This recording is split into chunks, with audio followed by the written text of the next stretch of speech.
और खेल से वापिस कैसे अपने निज स्वरूप में जागृत हो पाएंगे, इस बात को बताते हुए फरमा रहे हैं कि हम तीन फरेब, फरेब माने झूठ, तीन फरेब में रल गया। कौन से फरेब में? जो तिलसम दिखाया हक। धनी ने एक जादूगरी का जो खेल दिखाया हमें, जो झूठ का खेल दिखाया, और उसी झूठ के अंदर हम फंस गए। झूठ को ही हमने सच मान लिया। और देखो आज हम सभी इस संसार को सच मान रहे हैं और परम धाम नजर ही नहीं आता। झूठ को हमने सच मान लिया। और परम धाम तो कहते किसने देखा, ये तो कल्पना है। कहीं ऐसे कहने वाले नहीं समझ में आएगी बात, तो एक कल्पना कर दिया। नाही को कहे है को कहे नाही। ये दुनिया की गत ही उल्टी है। जो नाही माने नाशवान, जिसका कोई अस्तित्व ही नहीं, उसे कहते हैं है। क्योंकि यहां हम बहुत सारी उपलब्धियां प्राप्त कर लेते हैं, यहां हम सुख को भोगते हैं, दुख को भोगते हैं, अनुभूति होती है। इसलिए झूठ को सच मान लिया। और जो सच है वो हमारी नजरों में नहीं आता, और इस वास्ते सत्य को झूठ मान रहे हैं। नाही को कहे है, और है जो परम सत्य है उसे कहते हैं नाही। धनी जी हमारी नजरों को खोलकर सच और झूठ, अखंड और नाशवान, दोनों का भेद बता रहे हैं। हम इस खेल के अंदर आकर इसके फरेब में, इसके झूठ में इस कदर हम फंस गए। जित पाइए ना इश्क हक, कैसी जगह पे लाकर रख दिया है जहां प्रीतम का प्यार नजर ही न आवे, जहां प्रीतम की कोई बात नजर ही न आवे। झूठ ही झूठ, न तो प्रीतम का स्वरूप, न तो कोई कहने वाला है।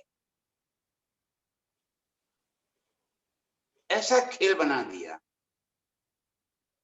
न तो उसमें कोई पहचानने वाला मिला है हमें, जिसे हम अपना कह सके, जो हमें घर का मार्ग बता, जो सत्य का मार्ग बतावे। क्योंकि सारे के सारे उलझे हुए हैं। निराकार के पार की बात कोई जानता ही नहीं है। न अवतार, न तीर्थंकर, न पैगंबर, न ऋषि मुनि, न कोई शास्त्र, न वेद। किसी को निराकार के पार की बात ही समझ नहीं है, वो पता ही नहीं है, बतावे कौन। ऐसे फरेब में आकर हम यहाँ पे उलझ गए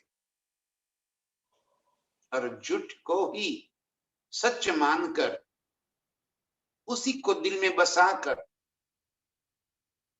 उसी की उपलब्धियों में, उसी की मैं खुदी में, उसी के अहंकार में हम इस कदर डूब गए कि दूर दूर तक कहीं प्रीतम का प्यार नजर ही नहीं आता। ऐसा खेल दिखा दिया। बिठाया कहाँ है हमें? अपने चरणों तले। मूल मिलावे में सभी को बुलाकर इकट्ठा कर दिया, अपने चरण में बिठा दिया और पूरे खेल को अपने दिल में ले लिया।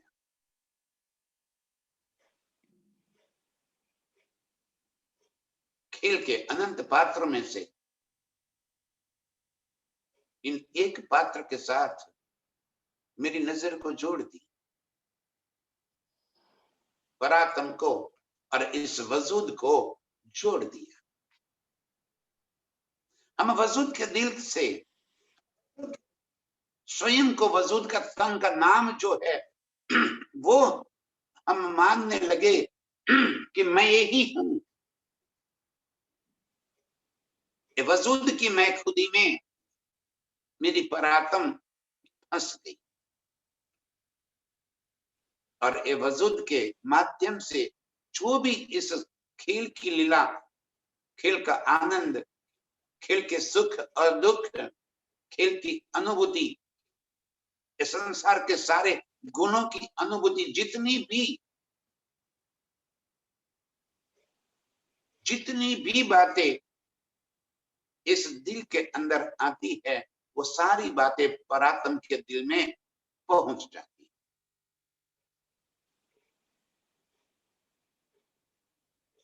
अब खेल ए वजूद यहाँ पे खेल कर रहा है और ए वजूद दिख कहाँ रहा है? राज्य के दिल में।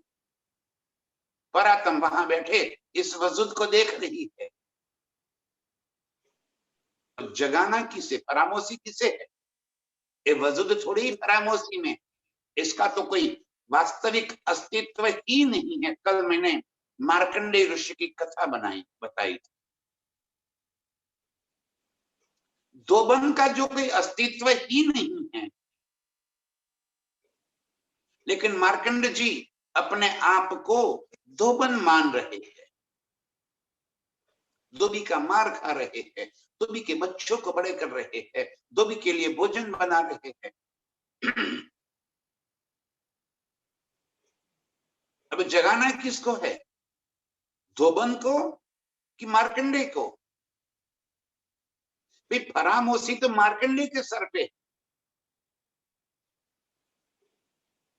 जगाना मार्कंडे को है और आ कहां गए? धोबन के पास। इसी तरह हमारी परात्म को जगाना है और धनी जी आ कहां गए? इस खेल में। और यहां आकर इस वजूद को अपने हुक्म से उच्चत दिलवा दी कि तू ये जो नाम मिला है तो वो नहीं है, तू मेरी परमधाम की आत्मा है। याद कर अपने निज सुख को, याद कर मेरे इश्क को, मेरी लीलाओं को, खिलवत को, अर्श के अनंत अनंत स्थानों को जहां पे मैं तेरे संग प्यार भरी मस्ती करता हूं। यही तो जागृत बुद्ध का इलम है, जो हमें याद आवे निज सुख, घर की याद दिलावे। ये इलम वो है, ये कोई ज्ञानी बनाने वाला इलम थोड़ी है। जो याद आवे निज सुख, घर के सुखों की याद आ जाए, ये जागृत बुद्ध है। ये लेकर धनी जी यहां इस खेल में, इस वजूद के अंदर आकर बैठते, अपने हुक्म से इस वजूद को कह रहे कि ये जो तुझे नाम मिला है खेल का, वो तेरा वास्तविक स्वरूप नहीं है, तो अपने निज स्वरूप को याद कर।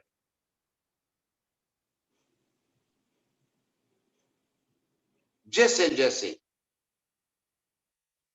इस वजूद के दिल में अर्श की वो नियामतें बैठती जाती है, प्रीतम का अंग अंग दिल में बसता जाता है, प्रीतम का मधुर मुस्कान दिल में बसती जाती है, वैसे वैसे वो सारे सुख परात्म के दिल में चले जाते। ये दिल और परात्म का दिल इस तरह जोड़ दिया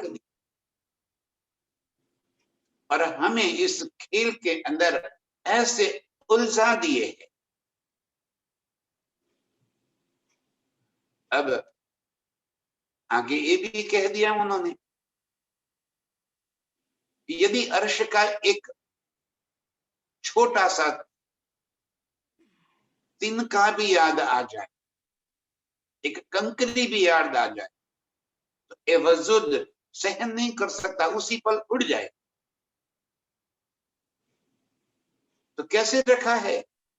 तो कहते धनी जी ने इस वजूद के दिल को इतना सख्त कर रखा है, जो अर्श की इतनी सारी बातें दिल में बसने के बावजूद भी अपने अस्तित्व को बचाए रखा है। वरना तो अर्श की एक बात याद आती ही वजूद उड़ जाए।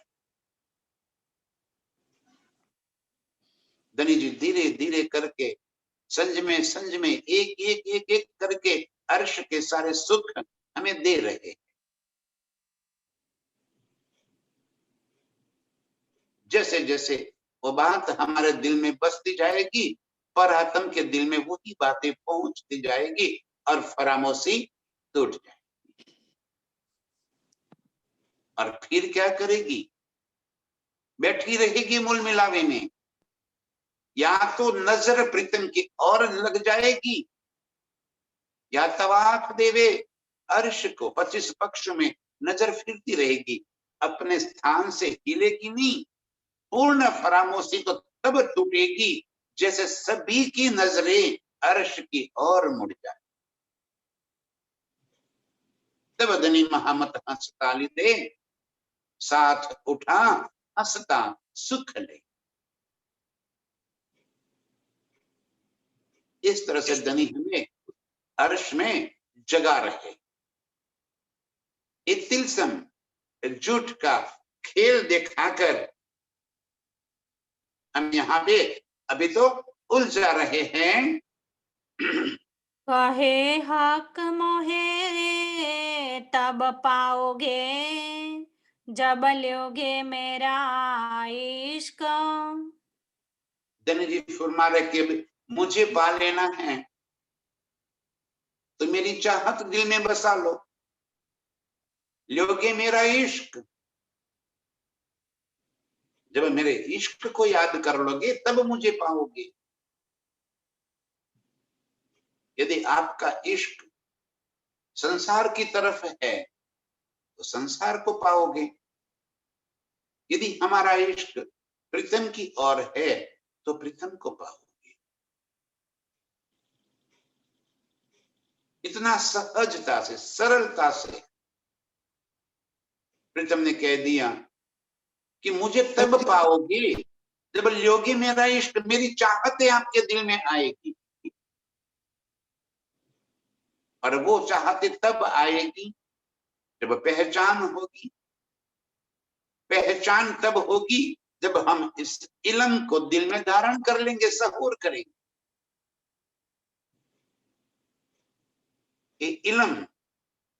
ये इल्म ही हमें प्रीतम की पहचान कराता। इस वास्ते धनी यहाँ पे लेकर आए, हमें हथियार दे दिया, हमें सीढ़ी दे दी। चढ़ जाओ ऊपर, पाले अपने निज स्वरूप को, पाले अपने प्रीतम को। लेकिन सीढ़ियां चढ़ने के लिए इस जिमी को तो छोड़ना ही पड़ेगा।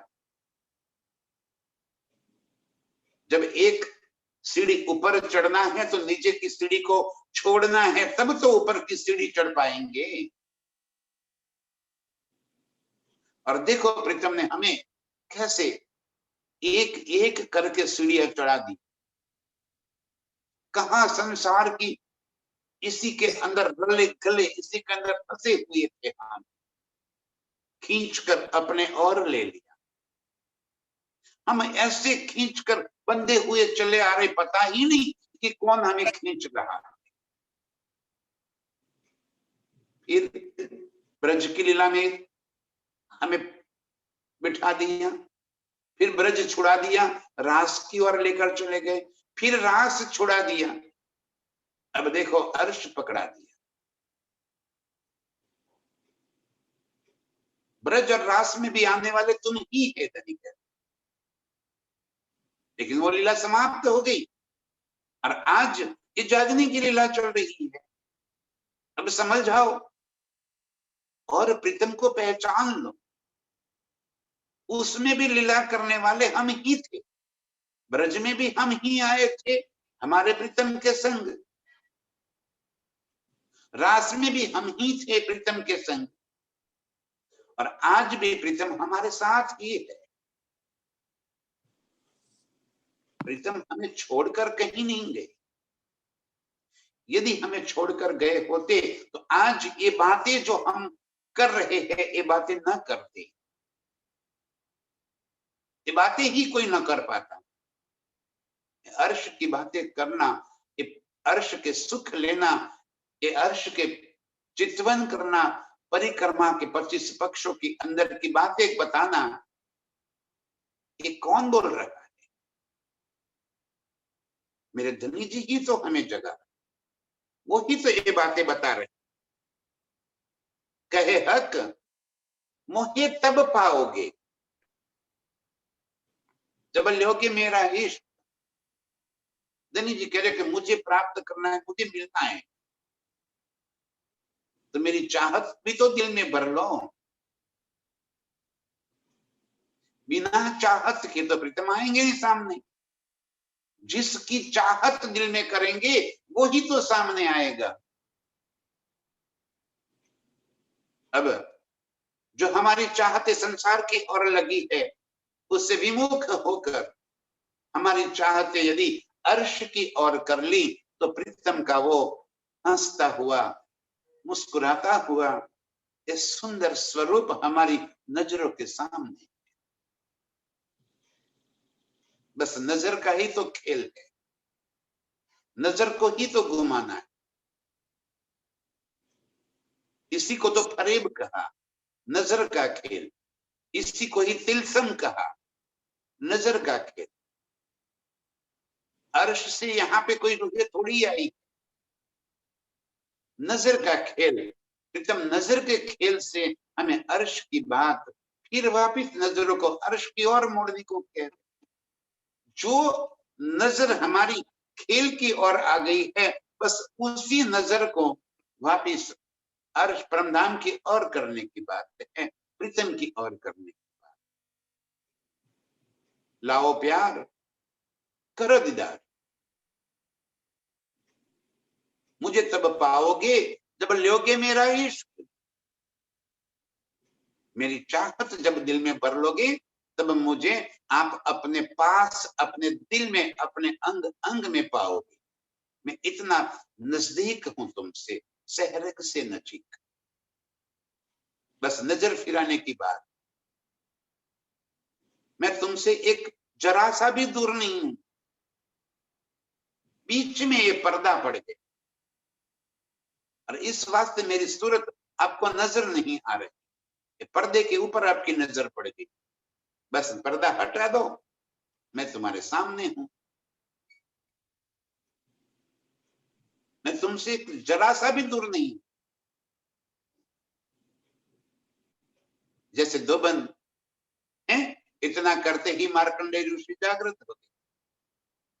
बस इतना ही तो होना है,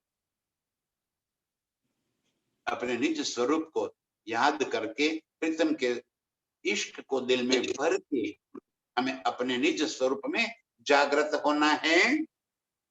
योह के छिपाया खेल में दे इलम करी खबरदार। इस तरह हमें इस खेल के अंदर उलझा दिया, बुला दिया। छिपा दिया माने हम स्वयं को खेल के अंदर महसूस करने लगे। बिठाए हैं अपने चरणों में, अपने चरणों से तो दूर किए नहीं है,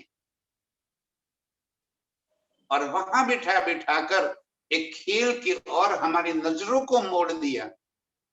जिन नजरों से हम प्रीतम के नेत्रों से इश्क का रस पीते, जिन नजरों से हम प्रीतम से कभी अपनी नजरें हटाई नहीं, क्योंकि हमारा तो खाना दीदार पीना दीदार। अर्श में रूहों को और कोई बात नजर आती ही नहीं, एक प्रीतम के सिवा और कोई बात कभी हमने देखी ही नहीं। उनके नजरों से देखते, वो जो दिखाते हैं वो देखते। कभी हमने अपने बलबूते पर तो इश्क भी, अरे अर्श भी नहीं देखा, खेल क्या खाक देखेंगे हम। अर्श में अपने बलबूते पर, ध्यान से सुंदर साहब जी, इतने परमधाम के 25 पक्षों की शोभा कभी हमने अपने बलबूते पर नहीं देखी, हमने हक की नजरों से अर्श को देखा। उन्होंने जो दिखाना चाहा वो हमने देखा। यदि हम अपनी नजरों से देखते तो जमुना जी के बिल्कुल सामने ही तो अक्षर ब्रह्म का निवास स्थान है। कभी हमने नहीं देखा अक्षर ब्रह्म। अक्षर ब्रह्म तो रोज दीदार करने आते हैं चांदनी चौक में, कभी हमने नहीं देखा अक्षर ब्रह्म। ना कभी प्रीतम को पूछा कि ये सामने कौन है। हम अपनी नजरों से कभी अर्श को भी नहीं देखा, खेल को क्या देखेंगे हम प्रीतम के नजरों से। वो जो जितना दिखाना चाहते हैं इतना ही हमारी नजरों में आ जाता। वो जो बात दिल में लेते हैं वही बात हमारे दिल में आ जाती। और देखो आज खेल भी प्रीतम ने ही दिल में ले लिया और हमारे दिल में आ गया। प्रीतम ने नजरों में ले लिया तो हमारी नजरों में आ गया। हम अपने बलबूते पर तो कभी कुछ नहीं देख पाए, यूं हक के छिपाइयां खेल में। इस तरह धनी ने हम रूहों की नजरों को खेल के अंदर डाल दी, और जैसे ही हमारी नजरों को खेल में डाल दिया, प्रीतम पर्दे में हो गए और खेल हमें नजरों में आने लगा। इस तरह छिपाइया, इस तरह हमें खेल के अंदर उलझा दिया और हम उसी खेल के अंदर उलझ गए। ये फरेब कहा है, ये झूठ कहा है, जिस झूठ के अंदर हमें डाल दिया। इस तरह हमारी नजरें झूठ को देखने लगी। यूं के छिपाइयां खेल में। अब हम तो इस तरह फरामोशी में फंस गए कि न तो हमें अपनी सुध बुध है, न प्रीतम नजर आते हैं, और ऐसे अनंत काल भी चला जाए तो भी हम अपने बलबूते पर तो कभी भी जागृत नहीं हो सकते। लेकिन जब ब्रज में आए तो धनी ने स्वयं ही स्वतः हमें जागृत कर दिया। याद कर लो ब्रज की लीला को। 11 साल तक तो हम बड़े चाव से, बड़े प्यार से प्रीतम के संग अनंत मस्तियां, प्रेम की लीलाएं करते रहे। अचानक क्या हो गया हमें कि हमने कह दिया कि तू तो परपुरुष है, तू निर्लज्ज है, तू कामी है। तेरा हमारा कोई नाता नहीं हो सकता, आज के बाद तेरी बंसरी भी मत बजाना और कभी हमें मिलने भी नहीं आना। बस यही तो दिखाना चाहते थे, प्रीतम ने दिल में लिया और हम सभी गोपियों के दिल में बात आ गई। जो वो कहलवाना चाहते थे वो हमने कह दिया। अब 52 दिन बीत गए, हम बिना प्रेम के, बिना बंसरी को सुने, बिना उसको मक्खन मिश्री खिलाए अपने परिवार में, अपने बच्चों में इस तरह उलझ गए। एक बार भी उसे याद नहीं। तब जनी ने दिल में लिया कि ठीक है, बस ये माया दिखा दी, चलो घर बुला लेते हैं। जैसे ही उन्होंने दिल में ले लिया, काल माया की ही पर हरी, ब्रह्मांड खत्म हो गया। हमें ले चले रास मंडल में, जाते जाते अक्षर के मनोरथ भी पूर्ण कर दिए और वहां पे आधी नींद आधी जागृति। जब तक बांके बिहारी के साथ हम लीला कर रहे थे, तब तक तो बेसुध होकर प्रीतम को पा लेने की खुशी में अनंत प्रकार की प्यार भरी मस्तियां लीलाएं करते रहे। लेकिन फिर वहीं से भी तो लेके जाना था, इसलिए जब जोश लिया कछु के खेच, बांके बिहारी के अंदर था क्या? आत्म अक्षर, जोश धनी धाम, धनी का जोश निकल दिया तो बाकी क्या बचा? अक्षर की आत्म है। ये कौन है? हम किसके साथ लीला कर रहे थे? ये तो हमारे प्रीतम नहीं हो सकते। और तब हम प्रीतम को ढूंढने लगे, बेचैनी, बेकरारी हो गई, जुदागी का एहसास हो गया। इतनी बेकरारी थी, याद कर रस की उस लीला को, वो बातें हमें याद नहीं आ रही आज। बड़ी अफसोस की बात है। कितनी बेकरारी थी। हम वन के पेड़ पौधे पत्तों को पूछ रहे थे कि तुमने कहीं प्रीतम को देखा है क्या? कितनी बेकरारी। ये वन की लताएं हमें बोल रही थी कि तू कैसी सुहागिन है, अपने प्रीतम को तू पहचान न सकी, छोड़ दिया। देख मैं कैसे इस पेड़ के चारों तरफ लिपट कर खड़ी हूं। क्या हैसियत है इस पेड़ की कि मुझसे अलग हो सके? तुमने क्यों छोड़ दिया? तभी तो वो चले गए। इतनी बेकरारी, इतनी विरह, लग रहा है कि ये तन फट जाएगा। और तभी प्रीतम सामने आ गए और हमारी जितनी भी तड़प थी, जुदागी का जितना भी दर्द था, वो सारा दर्द दूर कर दिया, अनंत स्वरूप में लीला कर दी। और एक एक सखी को, एक एक रूह को गले से लगाकर, एक एक रूह के साथ सारी मनोकामनाएं, सारी चाहते, खिलवत की सारी लीलाएं करके हमें तृपित कर दिया। और फिर हमें अर्श लेकर गए, फिर घर लेकर। तो फिर ये क्यों आए हम? जब ब्रज के अंदर हमने माया देख ली, रास के अंदर जुदागी का एहसास कर लिया,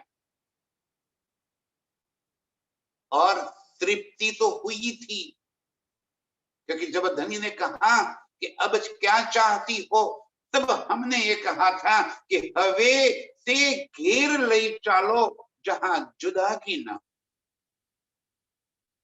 हम ही तो कहने वाले थे कि प्रीतम अब हमें उस घर ले चलो जहां हम आपके बिना एक पल भी ना रह सके, जुदागी ही ना, ये तड़प हम नहीं सहन कर सकते।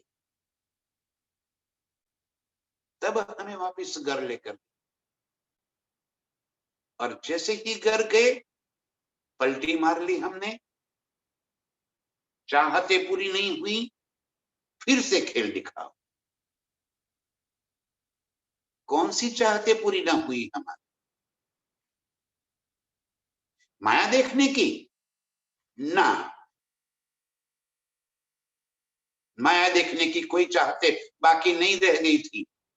वो तो तड़प तड़प कर हम प्रीतम को ढूंढ रहे थे रास के अंदर, योग माया के ब्रह्मांड में। उस लीला को याद कर लो कि कितनी कि बेकरारी से हम प्रीतम को ढूंढ रहे थे। कहीं तो जमी पर गिर कर तड़प रही थी, फड़फड़ा रही थी, अंग अंग में अगीन व्याप हो गई थी। जुदागी का एहसास कोई सुखद थोड़ी होता है। बोलने में 1 मिनट लग जाती, इसीलिए कहा मैंने कि हमें ये बातें याद क्यों नहीं आ रही है कि ब्रज के अंदर हम कितने तड़पे थे, कितनी बेकरारी से हम प्रीतम को ढूंढ रहे थे। भूल गए हम, वो बेकरारी को भूल गए, उस तड़प को भूल गए। तो फिर हमने फिर क्यों मांग लिया कि नहीं नहीं अभी चाहते पूरी नहीं हुई, फिर से खेल दिखाओ। कौन सी चाहते पूरी नहीं हुई? एक खेल का और अधिक गहराई से देखने की चाहत पूरी नहीं हुई थी ना। अरे ये तो एक छोटा सा तिनका भी दिखा दिया तो बहुत हो गया।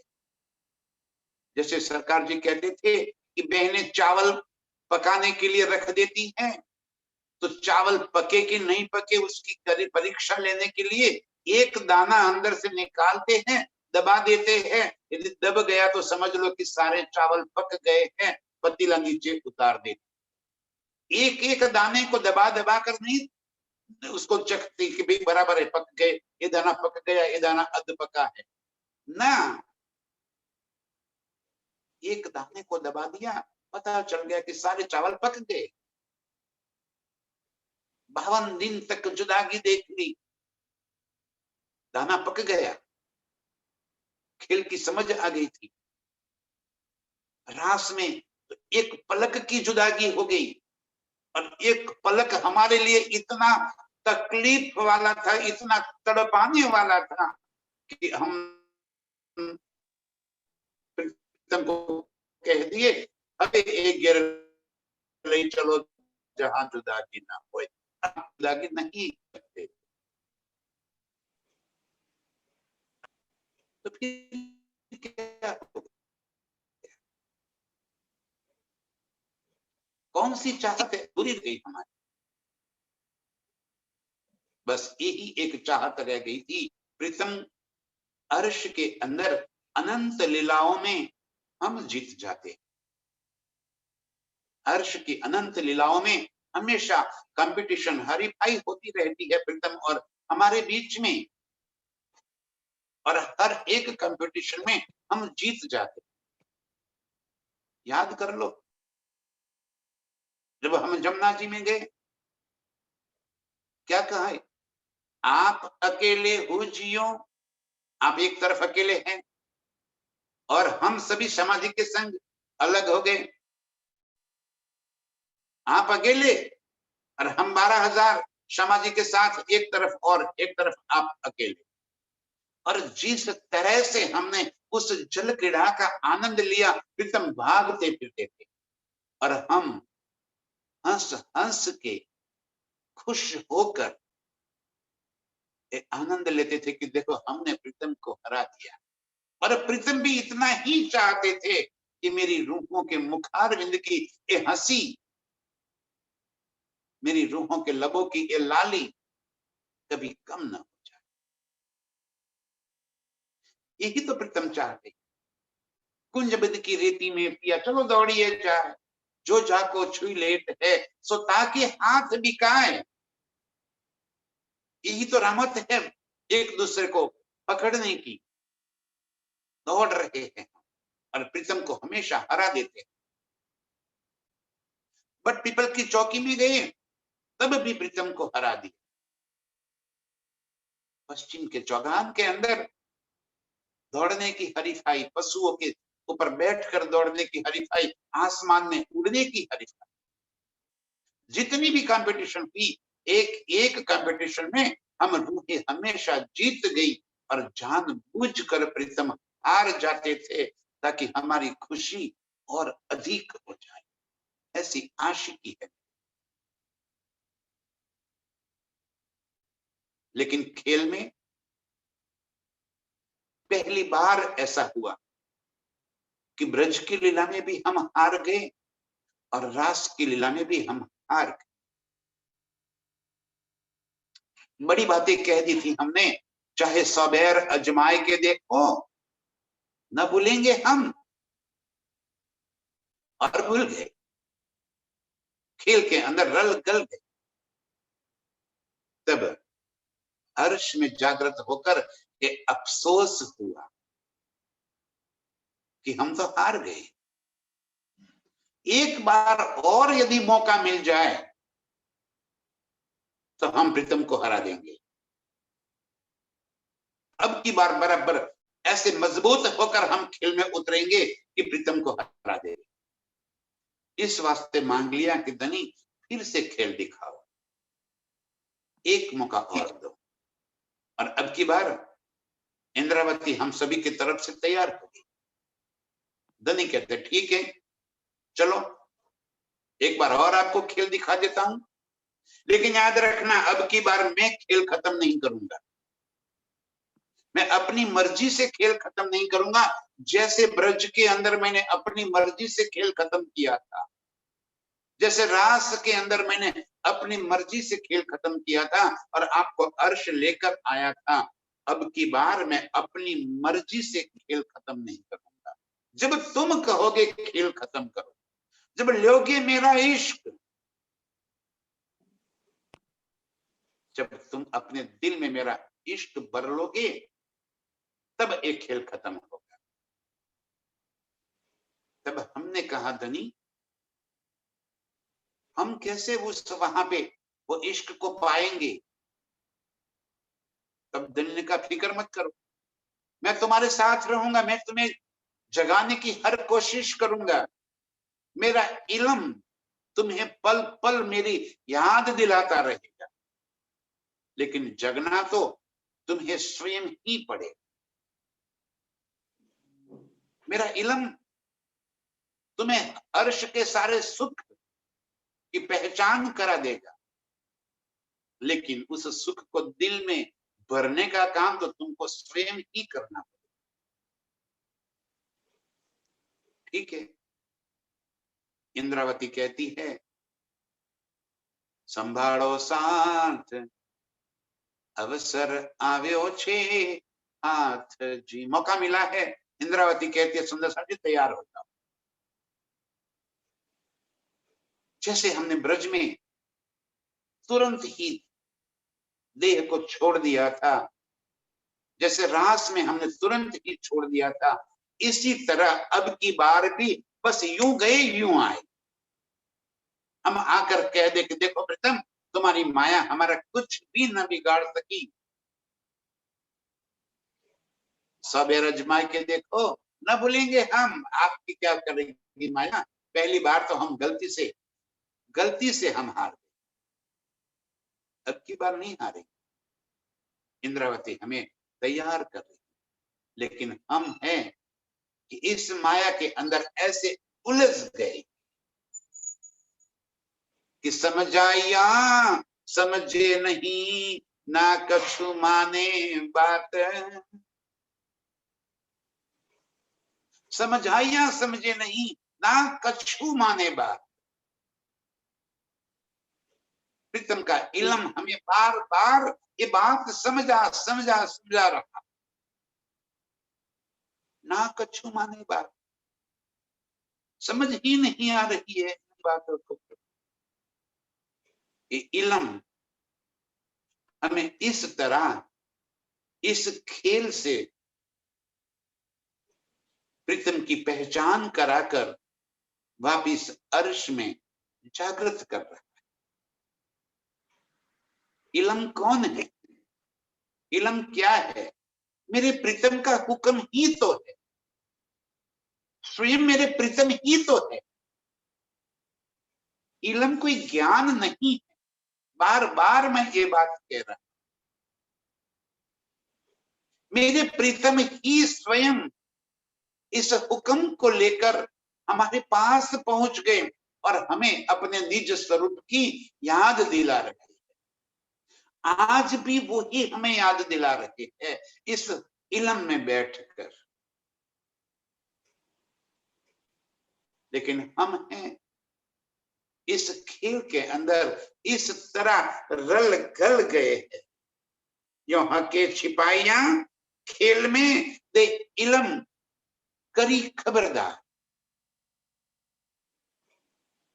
इस तरह इस खेल में हमें उलझा दिया और ऊपर से इलम देकर अब हमें सावचेत कर रहे हैं। खबरदार माने सावचेत कर देना कि ये सारा गोविंद बेड़ा का नगर है, ये माया नगरी है, बच के रहियो।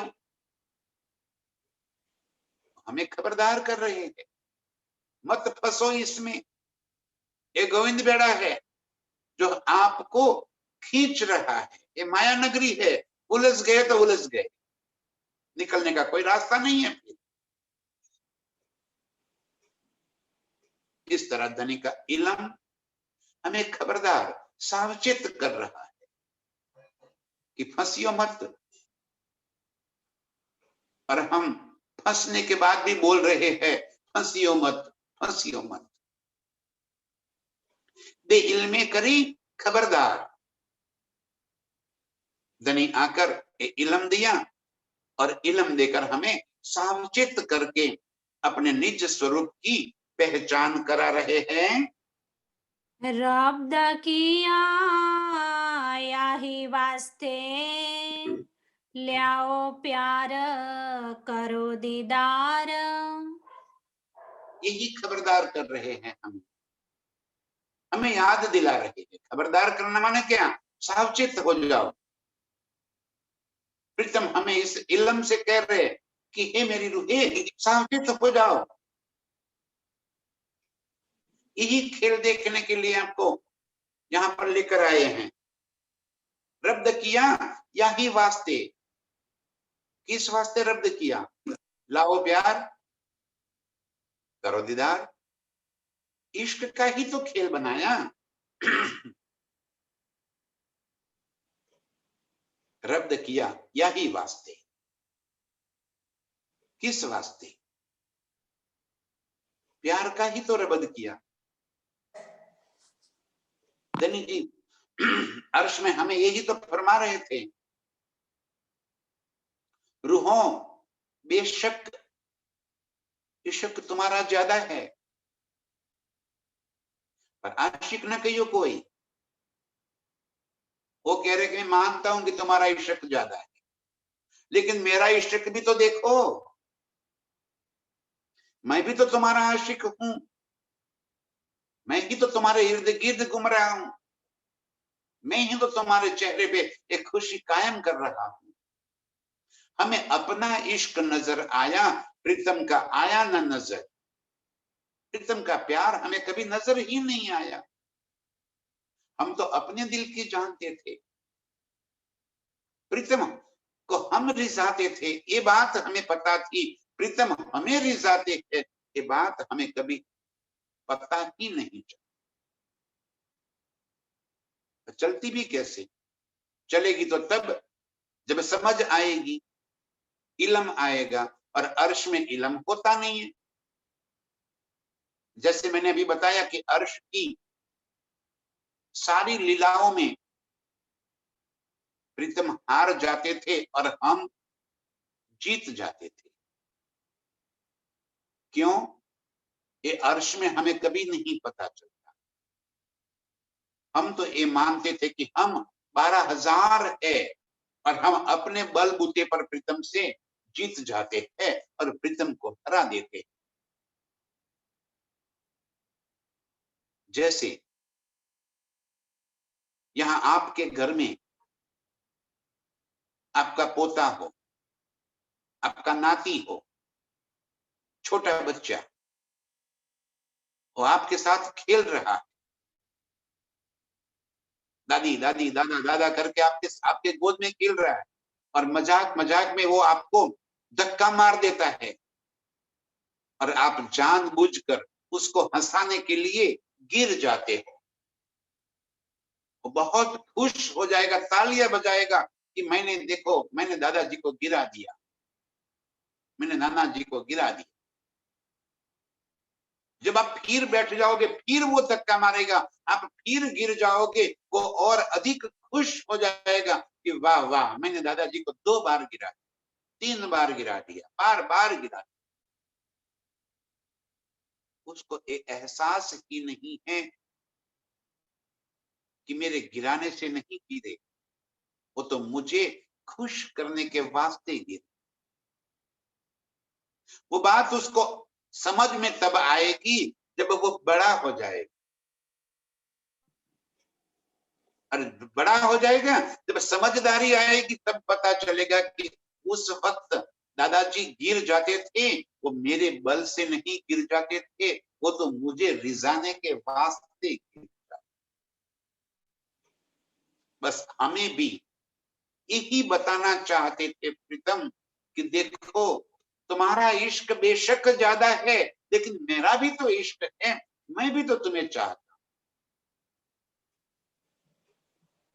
वहदत का इश्क और हक की बादशाही। याद कर लो, मैं तुम्हें कितना रिझाता हूं, पल पल में तुम्हारे कदमों में अर्श के सारे सुख रख देता हूं। मैं नजर नहीं आया, हमें तो एक ही बात आई कि हम आपको कैसे रिझाते हैं। देखो ना, प्रातः काल आपको हम जिन्ना कराते हैं, श्रृंगार कराते हैं, भोजन कराते हैं, निरत कराते हैं, पान के बीड़े खिलाते हैं, कितना कितना हम आपके लिए करते, और आप करते क्या हो? बस यूं ही सिंहासन पर चढ़ बैठे हो। सारे सुख तो, सारी मेहनत तो हम कर रहे हैं आपको रिझाने की। हमें पता ही नहीं चला कि अर्श के सारे सुख मेरे प्रीतम हमारे कदमों में रख रहे। ये वहदत के इश्क की हमें पता ही नहीं चली। और हक की पातशाही, पूरा अर्श की हकीकत जो है वो मेरे प्रीतम की पातशाही है। उस हकीकत में रहते हुए भी हमें हकीकत की पहचान नहीं हुई। अर्श की अनंत न्यामतें, यही तो हकीकत है अर्श की। मारिफत के दिल के प्रगट भाव तो हकीकत है, हम रूहे भी तो हकीकत है। ये बात कभी हमारी समझ में ना आई। मैं अर्श में हक को जुदा जानती, लावती शब्द में वर्णन। क्या कर दिया, मैं प्रीतम को अलग मानती थी, तभी तो कह दिया कि हमारा इश्क ज्यादा, हमारा ज्यादा है, इसका मतलब आपका कम है। यही तो मतलब हो गया ना। अर्श में कभी कोई कम ज्यादा तो हो ही नहीं सकता, लेकिन हमने अपने आप को प्रीतम से अलग मान लिया। प्रीतम की हकीकत का हमें पता ही नहीं चला कि अर्श की ये जितनी भी अनंत न्यामतें है, बाग बगीचे, जल झिमी वायु आकाश तेज, खुबी खुशहालियां पशु पंखियां, ये सारा मेरे प्रीतम का ही तो स्वरूप है। और प्रीतम ने ये अनंत स्वरूप सिर्फ और सिर्फ मुझे रिझाने के लिए धारण किए। मैं ही उनके इश्क का स्वरूप हूं। ये बात हमें अर्श में कभी न समझ में आई। वाहिदत का इश्क और हक की पातशाही, ये बात अर्श में रहते हुए हम न समझ पाए, और एक इल्म से हमें अब प्रीतम समझा रहे हैं हकीकत और मारिफत का बेवरा। हकीकत क्या है और मारिफत क्या है, ये बातें यहां पे हमें समझा। एक इल्म से हमें ये बात समझ में आए अर्श में प्यार मेरा प्रीतम ही कर रहे। इसका मतलब ये नहीं कि हम प्यार नहीं करते, आशिकी हमारी भी है, आशिकी प्रीतम भी है। अर्श में सभी आशिक हैं, सभी माशुक हैं। अर्श में कभी न कम हो सकता है न कभी ज्यादा हो जाता। ये इल्म देकर प्रीतम ने हमें इन सारी बातों से अवगत करा दिया, समझा दिया। अब कह रहे हैं कि अब तो समझ लो, अब लाओ प्यार करो दीदार। अब दिल में वो प्यार भर लो और जुड़ जाओ मेरे साथ। जिस प्यार के दम पर आपने कहा था कि हमारा इश्क ज्यादा है, तो कहां गया वो इश्क आपका? लाओ प्यार। जो अर्श में हमने जिस इश्क का दावा ठोक दिया था, धनी जी फरमा रहे कि वो इश्क ही दिल में लाओ, तब मेरे साथ जुड़ जाओगे, मुझे पालोगे। एक पल की भी देरी नहीं लगेगी। रब्द किया या ही वास्ते, इसी वास्ते हमने अर्श में रब्द किया था। तो कहते हैं लाओ प्यार और करो दीदार। जैसे ही आपके दिल में मेरे लिए चाहते हो जाएगी, उसी पल मैं आपके सामने खड़ा हो जाऊंगा। मोमिन हक को जानता, नजीक बैठे हैं ईत। हमारे सिवा और कौन जान सकता? हम ही तो उनकी अंग रूप है, हम ही तो उनके ही अंगनाए, उनकी ही स्वरूप, उनसे जुदा है ही नहीं। पूरा अर्श हमारे वास्ते ही है। इस बात का एहसास प्रीतम हमें यहां पे दिला। मोमिन हक को जानत, हम ही प्रीतम को जानने वाले, हम ही प्रीतम के पास बैठे हुए हैं, हम ही प्रीतम के संगीला करने वाले। हमसे अधिक प्रीतम को और कौन जान सकता है? नजीक बैठे हैं इत, वही मूल मिलावे में प्रीतम के पास अपने प्रीतम के चरणों को हाथ में पकड़ कर कहिए, इतने नजदीक हम प्रीतम के पास बैठे। हमारे सिवा और कौन इस बात को जान सकता है? हमारे घर की बातें यही इल्म हमें याद दिला था कि तुम कौन हो, तुम्हारे सिवा प्रीतम को कौन जान सकता है? तुम उस मूल मिलावे में प्रीतम के चरणों में बैठी हुई, तुमने प्रीतम के चरणों को अपने हाथ में पकड़ कर रखा है। बस नजरों का खेल आने, नजरें घुमा दी। जो नजरें प्रीतम के नेत्रों से जुड़कर इश्क का रस पीती, उन नेत्रों में आज संसार आ गया। उन नेत्रों में दुनियादारी बस गई, उन नेत्रों में एक फरेब, एक झूठ आ गए। हम जानत है हक को, हमारे सिवा प्रीतम को और कौन जान सकता है? हक कदम हमारे हाथ में, पर हम नजरों ना देखत। कितने नजदीक कर दिए। हक कदम हमारे हाथ में, प्रीतम के चरण हमारे हाथ में है, इतने नजदीक कर दी है हमें, जिसे कहते सहरग से नजीक। एक पल की भी जुदागी नहीं उनके बीच में हमारे। और हम नजरों ना देखा तो नजरों को घुमा,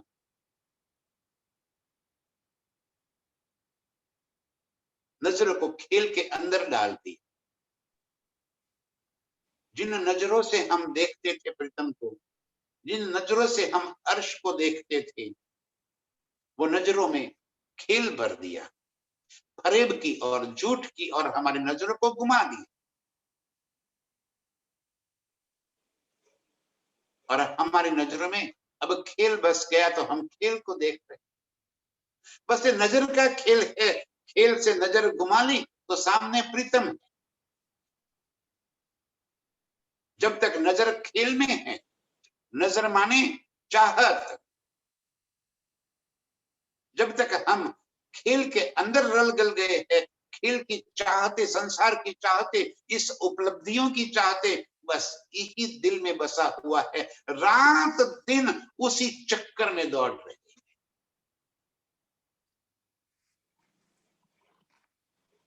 बस प्रीतम नजर नहीं आती। बैठे हैं चरण पकड़कर, नजरों को घुमाकर इस खेल की ओर दे दिया। प्रीतम न आए नजर, प्रीतम ओझल, एक पर्दा आ गया हमारी आंखों के सामने। एक पर्दा आ गया। ये तीन का, धनी जी कह रहे कि कितना ब्रह्मांड है, तीन के समान। तीन का भी बहुत बड़ी बात है। इतना छोटा संसार, और वो हमारे नजरों में आ गया। प्रीतम ओझल, बीच में एक पर्दा सा आ गया। जैसे पर्दा हट गया, सामने प्रीतम ही बैठे। बस हटाना है पर्दा। हटेगा कैसे? इलम से। इलम क्या करेगा? हमें अर्श की याद दिला देगा। हमारे दिल में फिर वो खोया हुआ प्यार भर देगा। वो सारी लीलाएं, वो जज्बाते जो प्रीतम के संग हम लीला में डूबे रहते थे, वो सारी बातें याद दिला गई। जैसे वे वो बातें याद आ गई, खेल का नजरों से दूर हो गया। सामने प्रीतम। इतनी ही तो देर है, हक कदम हमारे हाथ में, पर हम नजरों ना देखकर, प्रीतम को नजरों से नहीं देख सकते, क्योंकि हमारी नजर प्रीतम ने खेल की ओर मोड़ दी। हमारी नजर में एक खेल भर गया, नजरों में खेल बस गया, और हम अपने आप को खेल के अंदर पा लेते। और अब एक खेल की सारी लीलाएं हमारे संग होने लगी। इससे फिर नजर को घुमाकर हमें प्रीतम की और नजर कर।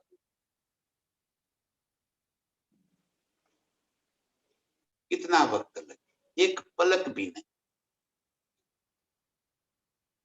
ये इलम हमें इस वास्ते मिला है। प्रीतम हमारे पास एक इलम लेके इस वास्ते आए, लाओ प्यार, करो दीदार। फिर दिल में वो मेरी चाहते भर लो, मैं तुम्हारे सामने खड़ा। एक पल की भी दूरी नहीं। जब कहे हक मोहे तब पाओगे, जब लोगे मेरा इश्क, उसी पल मुझे पालोगे। जैसे ही मेरा इश्क आपके दिल में भर जाएगा, जैसे ही मेरी चाहते आपके दिल में भर जाएगी, मुझे आप उसी पल नजरों में आ जाओ। क्योंकि सामने तो बैठे हैं मूल मिलावे में, एक पलक की दूरी तो है नहीं। खेल में हम आए नहीं, नजर को खेल के अंदर धनी ने जोड़ दिया है। फिर वही मार्कंड ऋषि वाली बात कर दो, धोबन है कहाँ खेल में, और मार्कंड कहाँ है भगवान जी के चरणों में। जैसे धोबन गई, मार्कंड जागृत, बस इतनी सी तो बात है। इस वजूद के अहंकार में, इस वजूद की मैं खुदी में हम पड़े हैं कि मैं खुदी जैसे ही हटे, बाकी बचा खुदा। जब मैं मर गई तो बाकी क्या बचा, मेरे प्रीतम ही तो बचे। सामने ही खड़े हैं, नजरों का खेल, नजर हटाकर प्रीतम को देख लो, लाओ प्यार करो दीदार। बस ऐसे ही प्रीतम के प्यार में डूबने वाली, प्रीतम के संग जुड़ने वाली सभी रूहों के चरणों में कोटि कोटि प्रणाम। प्रणाम सुंदर।